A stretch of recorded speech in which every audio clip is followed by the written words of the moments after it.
Thanks for tuning in.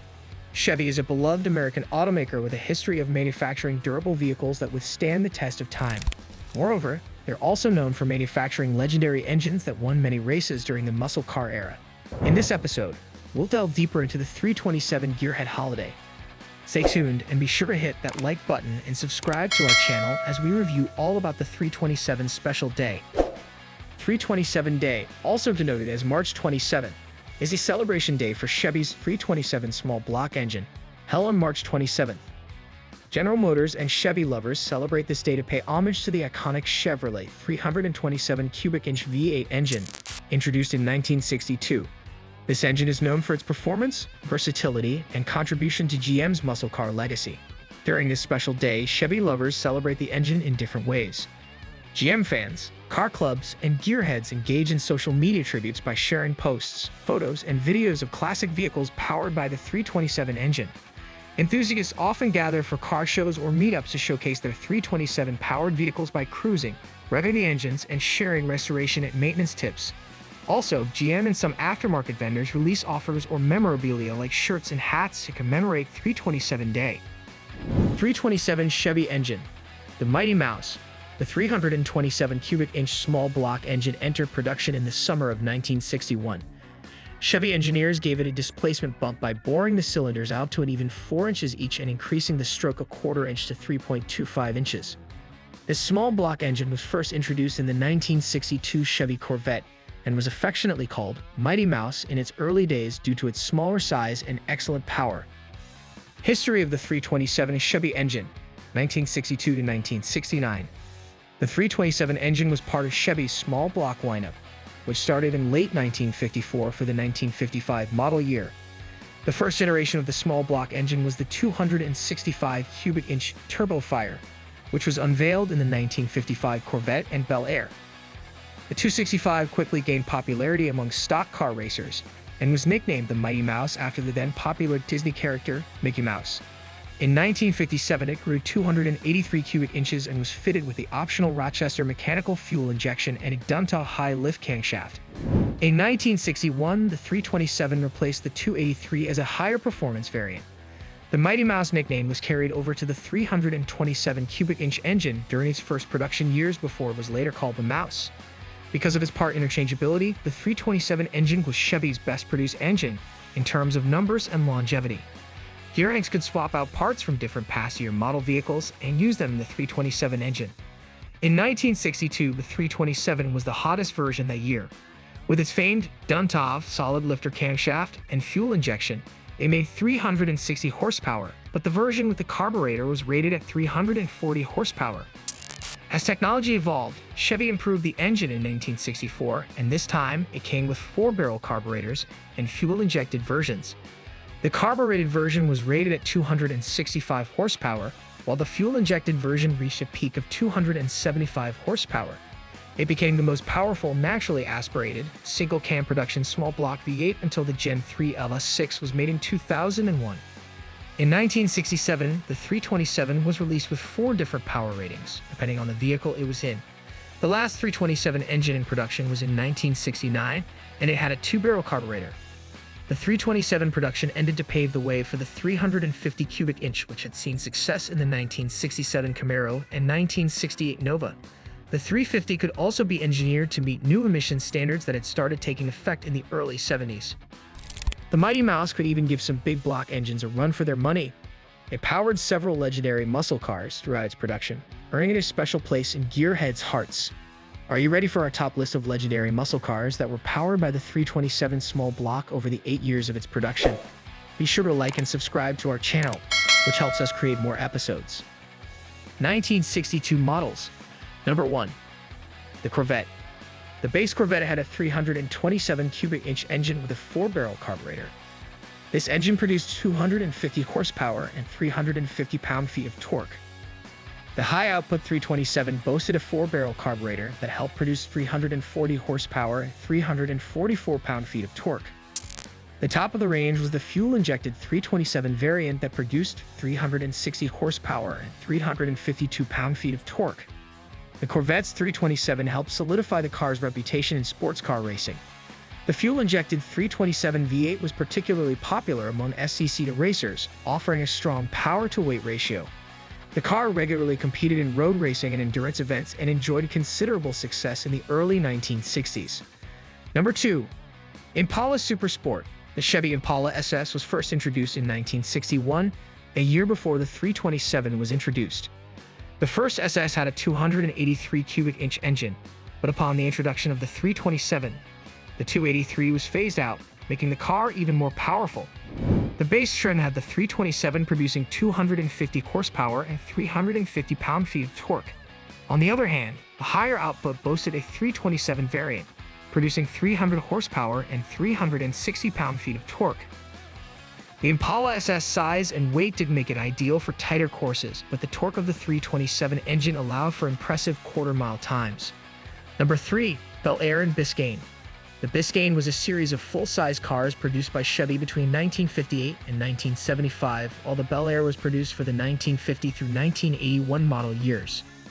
Earlier models were powered by engines like the 283, but the 1962 models boasted 327 engine under the hood. The base trim had the 327 producing 250 horsepower and 350 pound-feet of torque. For those who needed more power, the high-output 327 was available, producing 300 horsepower and 360 pound-feet of torque. 1963 models. In 1963, Chevy expanded the reach of the 327 small-block Mighty Mouse engine, offering it to the legendary Corvette Stingray. The engine produced the same horsepower and torque, so models like the Impala SS, Bel Air, and Biscayne power remained similar to the previous year. The Corvette Stingray. Production of the Stingray started in 1963, the first year of a Corvette coupe. It featured a split rear window and a distinctive tapering rear deck, which later reappeared on the 1971 boat-tail Buick Riviera. The base model got the 327, producing 250 horsepower and 350 pound-feet of torque. With a 4-barrel carburetor, this higher output engine produced 300 horsepower and 360 pound-feet of torque. The higher performance variant was rated at 340 horsepower and 344 pound-feet of torque, while the fuel-injected 327 produced 360 horsepower and 352 pound-feet of torque. The 1963 Corvette Stingray marked the debut of the second-generation Corvette with its dramatic new design and improved aerodynamics. It quickly succeeded in SCCA racing, endurance racing, and sports car competitions. 1964 models. Besides the Bel Air, Biscayne, and Impala SS, which remained with the 327 with similar output as the 1962, Chevy introduced the Chevelle Malibu SS. Moreover, technological advancements improved the 327 in the Corvette to produce more horsepower. The Chevelle Malibu SS. The base Malibu SS had the 327 producing 250 horsepower and 350 pound-feet of torque, just like the Bel Air and Biscayne. It also had a higher output 327, which produced 300 horsepower and 360 pound-feet of torque. The 1964 Chevelle Malibu SS became a popular choice among drag racers. Its smaller, lighter body compared to full-size models allowed the 327 to shine in terms of acceleration, making the Malibu SS a competitive car at the drag strip. The Corvette. The Performance 327 with the 4-barrel carburetor increased the power to 365 horsepower and 350 pound-feet of torque, while the fuel-injected version produced 375 horsepower and 350 pound-feet of torque. The 375 horsepower fuel-injected 327 was one of the most potent small-block engines at the time, allowing the Corvette to compete effectively against European sports cars. The El Camino. The 1964 El Camino was equipped with the 327 cubic inch small-block V8, which produced 250 horsepower and 350 pound-feet of torque. Some trims had higher output engines like 300 horsepower, 265 horsepower, and 275 horsepower with a 4-barrel carburetor. With this incredible power, the El Camino could go toe-to-toe with some of the larger big block engines. 1965 models. In 1965, the Chevy 327 small-block Mighty Mouse engine reached its peak in terms of popularity, versatility, and racing reputation. This year, Chevy added the 327 to the Nova SS, which also became a legendary car in drag racing. The Nova SS.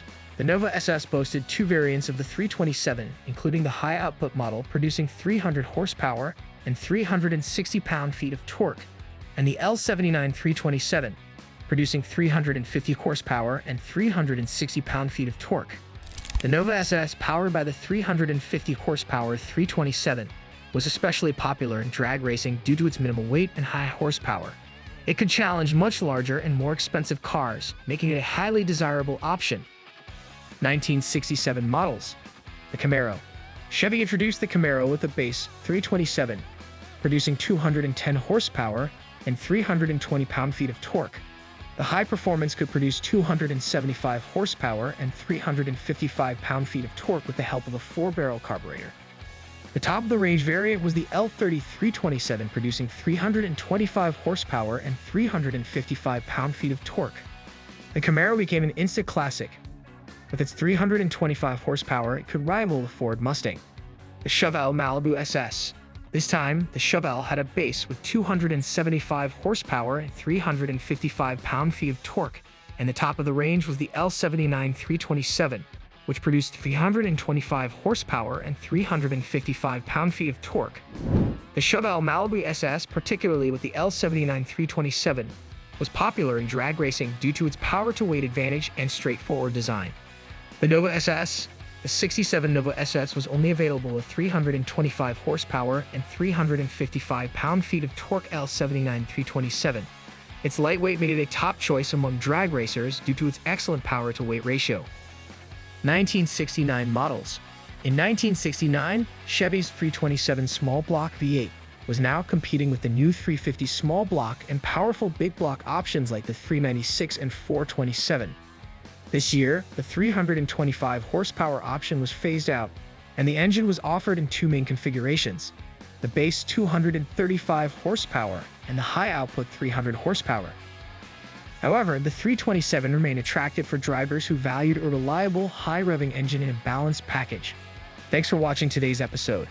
Which muscle car powered by the 327 is your favorite? Let us know in the comment section below. Also, if you haven't already, please subscribe to our channel and don't forget to click the like button to show your support and stay updated on our latest episodes.